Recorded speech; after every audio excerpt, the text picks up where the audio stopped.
حضرت موسیٰ علیہ السلام کے متعلق کچھ جانکاریاں آپ کے سامنے پیش کر رہا ہوں جو کہ قرآن مقدس میں موجود ہے، بغور سماعت کریں۔ حضرت موسیٰ علیہ السلام کی پرورش کا انتظام فرعون کی طرف سے ہوا۔ اس کے بعد جب آپ جوان ہوئے تو تندرست و تابانہ تھے۔ اللہ تعالیٰ نے آپ کو علم و حکمت اور فہم و فراست سے بھی نوازا تھا۔ حضرت موسیٰ علیہ السلام سے بنی اسرائیل پر ظلم و ستم نہ دیکھا گیا، چنانچہ آپ علیہ السلام نے بنی اسرائیل کو فرعون کے ظلم و ستم سے نجات دلوانے کا فیصلہ کیا۔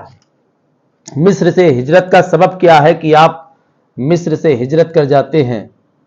ایک دن حضرت موسیٰ علیہ السلام نے دیکھا کہ ایک قبطی اسرائیل پر ظلم کر رہا ہے۔ اسرائیلی نے آپ سے مدد مانگی۔ آپ نے قبطی سے کہا اسرائیلی پر ظلم نہ کر، اسے چھوڑ دے، لیکن وہ باز نہ آیا اور بد زبانی کرنے لگا۔ تو حضرت موسیٰ علیہ السلام نے اسے اس ظلم سے روکنے اور سبق سکھانے کے لیے ایک گھونسا مارا۔ آپ کا گھونسا مکہ لگنے کی وجہ سے قبطی ہلاک ہو گیا۔ حالانکہ آپ کا اسے قتل کرنے کا کوئی ارادہ نہیں تھا کہ میرے اس گھونسے کے ذریعے سے وہ ہلاک ہو جائے گا۔ اگلے دن حضرت موسیٰ علیہ السلام نے پھر اسی اسرائیلی کو ایک اور قبطی سے لڑتے دیکھا۔ اس نے دوبارہ مدد طلب کی تو آپ نے اسرائیلی کو ڈانٹتے ہوئے کہا تم بہت جھگڑالو ہو، ہر روز کسی نہ کسی سے لڑتے ہو۔ اس کے بعد حضرت موسیٰ علیہ السلام کو اس پر رحم بھی آ گیا۔ آپ اس کی مدد کے لیے آگے بڑھے۔ اسرائیلی نے سمجھا کہ حضرت موسیٰ علیہ السلام مجھے مارنے کے لیے آگے بڑھ رہے ہیں، حالانکہ وہ مارنے کے لیے نہیں بڑھ رہے تھے بلکہ اس پر رحم کرنے کے لیے بڑھ رہے تھے۔ اس نے گھبرا کر کہا آج آپ مجھے بھی مارنا چاہتے ہیں جیسے کل ایک قبطی کو مارا تھا۔ قبطی نے یہ بات سن لی۔ جب فرعون کو یہ خبر ملی تو اس نے حضرت موسیٰ علیہ السلام کو قتل کرنے کا حکم دے دیا۔ نعوذ باللہ۔ حضرت موسیٰ علیہ السلام کا مدین جانا۔ حضرت موسیٰ علیہ السلام نے فرعون کے شر سے بچنے کے لیے اس کی حدود سے باہر مدین جانے کا ارادہ فرمایا۔ مدین وہ مقام ہے جہاں حضرت شعیب علیہ السلام تشریف فرما تھے۔ یہ مصر سے 8 دن کے فاصلے پر ہے۔ اسے مدین ابن ابراہیم کہتے ہیں۔ حضرت موسیٰ علیہ السلام کے پاس نہ تو سواری تھی اور نہ ہی آپ نے اس کا راستہ دیکھا تھا۔ اللہ تعالیٰ نے ایک فرشتہ بھیجا جو آپ علیہ السلام کو مدین تک لے گیا۔ حضرت موسیٰ علیہ السلام مدین پہنچے تو اس وقت دھوپ اور گرمی کی شدت تھی۔ آپ علیہ السلام نے کئی روز سے کھانا نہیں کھایا تھا۔ آپ شہر کے کنارے پر موجود ایک کنویں پر تشریف لائے جہاں سے لوگ پانی لیتے اور اپنے جانوروں کو پلاتے تھے۔ وہاں آپ علیہ السلام کی نظر پانی پلانے والے لوگوں سے علیحدہ دوسری طرف 2 عورتوں پر پڑی جو اس انتظار میں تھی کہ لوگ پانی پلا کر فارغ ہو جائیں تو اپنے جانوروں کو پانی پلائیں۔ یہ دونوں حضرت شعیب علیہ السلام کی صاحبزادیاں تھیں۔ حضرت موسیٰ علیہ السلام نے ان سے پانی نہ پلانے کی وجہ پوچھی تو انہوں نے کہا کہ ہم نہ تو مردوں کے مجمع میں جا سکتی ہیں اور نہ ہی پانی کھینچ سکتی ہیں۔ جب یہ لوگ واپس چلے جاتے ہیں تو ہم اپنے جانوروں کو حوض میں بچا ہوا پانی پلا لیتی ہیں۔ ہمارے والد بہت ضعیف ہیں، وہ یہ کام نہیں کر سکتے، اس لیے انہیں پانی پلانے آنا پڑتا ہے۔ ان کی باتیں سن کر حضرت موسیٰ علیہ السلام کو رحم آ گیا۔ آپ نے دیکھا قریب ہی ایک دوسرا کنواں بھی ہے جس پر اتنا بھاری پتھر رکھا ہوا ہے جسے بہت سے آدمی مل کر ہٹا سکتے ہیں۔ تو آپ علیہ السلام نے اکیلے ہی اسے ہٹایا اور ان کے جانوروں کو پانی پلا دیا۔ جانوروں کو پانی پلانے کے بعد آپ علیہ السلام ایک درخت کے سائے میں بیٹھ گئے اور اللہ تعالیٰ کی بارگاہ میں عرض کی اے میرے رب، میں اس کھانے کی طرف محتاج ہوں جو تو میرے لیے اتارے۔ اس میں حضرت موسیٰ علیہ السلام نے یوں کہا اللہ پاک سے، ربی انی لما انزلت الی من خیر فقیر، اے میرے رب میں اس خیر بھلائی کی طرف محتاج ہوں جو تو میرے لیے اتارے۔ یہ بہت پیاری دعا ہے، اللہ تعالیٰ کے بندوں کو یہ دعا مانگنی چاہیے۔ جب اللہ تعالیٰ کا عاجز بندہ اپنے آپ کو فقیر کہتا ہے اور اللہ کو غنی تصور کرتا ہے تو میرا رب اس کی بات ضرور سنتا ہے۔ اس لیے میرے حضرت موسیٰ علیہ السلام نے اللہ پاک سے کہا، ربی انی لما انزلت الی من خیر فقیر، یہ میرے رب، اے میرے رب میں اس خیر بھلائی کی طرف محتاج ہوں جو تو میرے لیے اتارے۔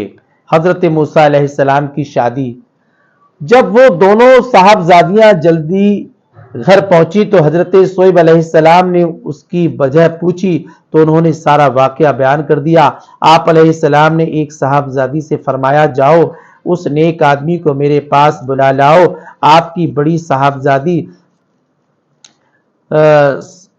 صفورہ حضرت موسیٰ علیہ السلام کے پاس چہرہ آستین سے ڈھکے، جسم چھپائے، شرم سے چلتی ہوئی آئیں اور کہا، میرے والد آپ کو بلا رہے ہیں۔ سبحان اللہ۔ حضرت شعیب علیہ السلام کی جو صاحبزادی ہیں وہ پردے کے ساتھ آئیں اور حیا کے ساتھ آئیں۔ اس کے بعد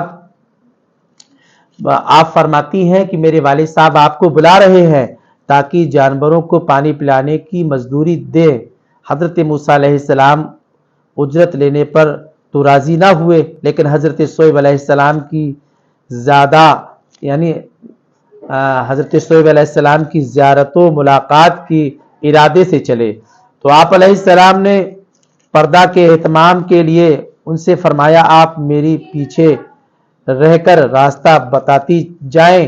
جب حضرت موسیٰ علیہ السلام حضرت شعیب علیہ السلام کے پاس پہنچے تو کھانا حاضر تھا۔ حضرت شعیب علیہ السلام نے فرمایا، بیٹھیں کھانا کھائیے۔ حضرت موسیٰ علیہ السلام نے ان کی یہ بات منظور نہ کی۔ اس پر حضرت شعیب علیہ السلام نے فرمایا، کھانا نہ کھانے کی کیا وجہ ہے؟ حضرت موسیٰ علیہ السلام نے فرمایا، مجھے اندیشہ ہے کہ یہ کھانا میرے اس عمل کا عوض نہ ہو جائے جو میں نے آپ کے جانوروں کو پانی پلا کر انجام دیا ہے، کیونکہ ہم نیک عمل پر عوض لینا قبول نہیں کرتے۔ حضرت شعیب علیہ السلام نے فرمایا، اے جوان، یہ کھانا تمہارے عمل کے عوض نہیں بلکہ میرے اور میرے آبا و اجداد کی عادت ہے کہ ہم مہمان نوازی کرتے ہیں۔ یہ سن کر حضرت موسیٰ علیہ السلام نے کھانا تناول فرمایا اور اپنی ولادت شریف سے لے کر قبطی کے قتل اور فرعون کے ساتھ گزرے تمام واقعات و احوال حضرت شعیب علیہ السلام سے بیان کر دیے۔ حضرت شعیب علیہ السلام نے فرمایا، فرعون اور فرعونیوں سے نہ ڈرو، کیونکہ یہاں فرعون کی حکومت و سلطنت نہیں۔ کھانے اور گفتگو سے فراغت کے بعد حضرت شعیب علیہ السلام کی ایک بیٹی نے عرض کی، ابا جان، آپ انہیں بکریاں چرانے کے لیے ملازم رکھ لیں، بے شک اچھا ملازم وہی ہے جو طاقتور بھی ہو اور امانت دار بھی۔ حضرت شعیب علیہ السلام نے فرمایا، تمہیں ان کی قوت و امانت کا کیسے علم ہوا؟ صاحبزادی نے عرض کی، قوت تو اس سے ظاہر ہے کہ انہوں نے تنہا کنویں سے وہ پتھر اٹھا لیا جس کو 10 سے کم آدمی نہیں اٹھا سکتے تھے، اور امانت اس سے ظاہر ہے کہ انہوں نے ہمیں دیکھ کر سر جھکا لیا اور نظر نہ اٹھائی اور کہا کہ تم میرے پیچھے چلو، ایسا نہ ہو کہ ہوا سے تمہارا کپڑا اڑے اور بدن کا کوئی حصہ نمودار ہو۔ یہ سن کر حضرت شعیب علیہ السلام نے حضرت موسیٰ علیہ السلام سے فرمایا، میں چاہتا ہوں کہ اپنی ایک بیٹی سے اس مہر پر تمہارا نکاح کر دوں کہ تم 8 سال تک میری ملازمت کرو، پھر اگر تم 10 سال پورے کرو تو یہ اضافہ تمہاری طرف سے مہمانی ہوگی اور تم پر واجب نہ ہوگا۔ یوں حضرت شعیب علیہ السلام نے حضرت موسیٰ علیہ السلام سے اپنی بیٹی کا نکاح کر دیا۔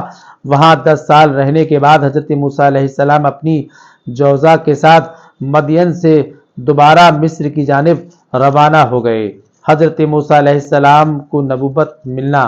حضرت موسیٰ علیہ السلام جب چلتے چلتے رات کے وقت کوہ طور کے پاس پہنچے تو اللہ تعالیٰ نے آپ علیہ السلام کو نبوت کے ساتھ ساتھ وہ معجزے سے عطا فرمائے۔ ایک معجزہ یہ ہے کہ جب آپ اپنا عصا زمین پر ڈالتے تو وہ اژدہا بن جاتا، اور دوسرا معجزہ یہ تھا کہ جب آپ علیہ السلام اپنا ہاتھ گریبان میں ڈال کر نکالتے تو وہ سورج کی طرح چمکنے لگتا۔ نبوت تو معجزات عطا فرمانے کے بعد اللہ تعالیٰ نے حضرت موسیٰ علیہ السلام کو دین کی دعوت دینے کے لیے فرعون کے پاس جانے کا حکم دیا۔ حضرت موسیٰ علیہ السلام پر انعامات۔ فرعون کے پاس جانے سے پہلے حضرت موسیٰ علیہ السلام نے اللہ تعالیٰ سے دعا کی، اے میرے رب، میری زبان کی لکنت دور کر دے اور میرے بھائی ہارون کو بھی نبوت عطا فرما تاکہ وہ اس اہم کام میں میرا ساتھ دیں۔ اللہ تعالیٰ نے آپ علیہ السلام کی دونوں دعائیں قبول کی اور حضرت موسیٰ علیہ السلام سے فرمایا کہ فرعون کے پاس جاؤ، اے حق بات کی دعوت دو اور سرکشی و نافرمانی کرنے سے ڈراؤ۔ دین حق کی دعوت دینے میں نرمی اور خوش اسلوبی سے گفتگو کرنا، شاید وہ کچھ سوچ سمجھ کر نصیحت حاصل کر لے۔ یا اللہ پاک ہم نے اس پیغام کے ذریعے سے جو باتیں سیکھی ہیں کہ حضرت موسیٰ علیہ السلام نے حضرت شعیب علیہ السلام کی بیٹیوں سے کتنا پردہ کیا اور ان کی کیسی مدد فرمائی اور کیسی کیسی آپ نے تکلیفیں برداشت کی، اور یہ تمام باتیں پڑھنے کے بعد ہمیں بہت کچھ اس کے ذریعے سے سیکھنے کو مل رہا ہے۔ اللہ پاک ہم سبھی کو نبی کریم صلی اللہ علیہ وآلہ وسلم کے صدقے طفیل مولا حضرت موسیٰ علیہ السلام سے محبت کرنے کی توفیق و رفیق عطا فرما۔